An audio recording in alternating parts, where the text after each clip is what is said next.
Hello everyone, আসসালামু আলাইকুম। তোমরা সবাই কেমন আছো? আশা করি অবশ্যই ভালো আছো। তো আজকে আমি নিয়ে এসেছি একটি খিচুড়ির রেসিপি। তো চলো শুরু করি।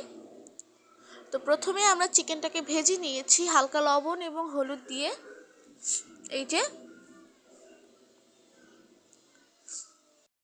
এই যে আমরা আগে থেকে আলুটাকে ভেজে রেখেছিলাম।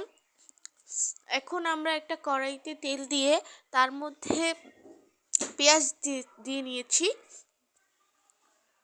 এখন পেঁয়াজটাকে নেড়ে নিব। পেঁয়াজটা একটু হালকা লাল হয়ে আসলে এর মধ্যে আমরা দিয়ে দেব আদা বাটা এবং রসুন বাটা। এই যে আবার আমরা নেড়ে নিচ্ছি এটাকে। ভালোভাবে নেড়ে নেওয়ার পরে এই যে কিছুক্ষণ পরে পেঁয়াজটার কালারটা কি সুন্দর চলে এসেছে।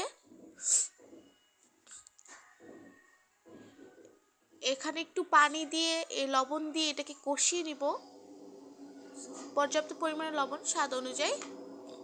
এরপর দিয়ে দিচ্ছি হলুদ, এরপরে দিয়ে দিচ্ছি মরিচটাও স্বাদ অনুযায়ী। এরপর এর মধ্যে একটু পানি দিয়ে এটাকে আবার কষাতে হবে। এই যে কষাতে কষাতে মশলাটা একদম কত সুন্দর হয়ে এসেছে। এই যে এরপরে মশলার মধ্যে আরেকটু পানি দিয়ে আবার মশলাটাকে কষাবো।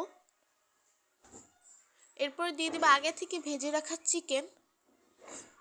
চিকেন দিয়ে এটাকে ভালোভাবে কষাবো। এই যে এখন চিকেনটাকে উঠিয়ে এর মধ্যে দিয়ে দিচ্ছি ডাল, এটা মুগ ডাল। এরপর এর মধ্যে একটু পানি দিচ্ছি। এরপর দিয়ে দিচ্ছি মসুরির ডাল। এই যে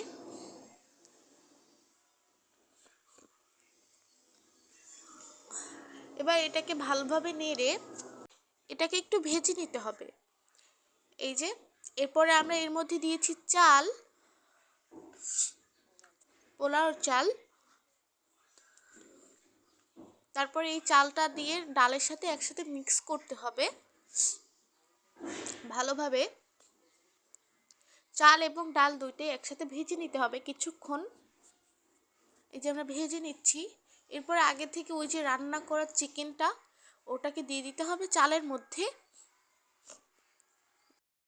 এই যে এখন চিকেন, আলু এবং চাল ডালের যে মিশ্রণটা সেটা একসাথে মিক্স করতে হবে ভালোভাবে, একসাথে নেড়ে নিতে হবে। এই যে এরপরে আমরা দিয়ে নিচ্ছি পর্যাপ্ত পরিমাণে পানি। এই পানিটা ছিল গরম পানি। পর্যাপ্ত পরিমাণে পানি দেওয়ার পরে এটা যখন হয়ে যাবে, মাংস এবং ভাতটা যখন হয়ে যাবে তখন আমরা এটাকে উঠিয়ে নিব। এবং আজকের জন্য এই পর্যন্ত, বাই।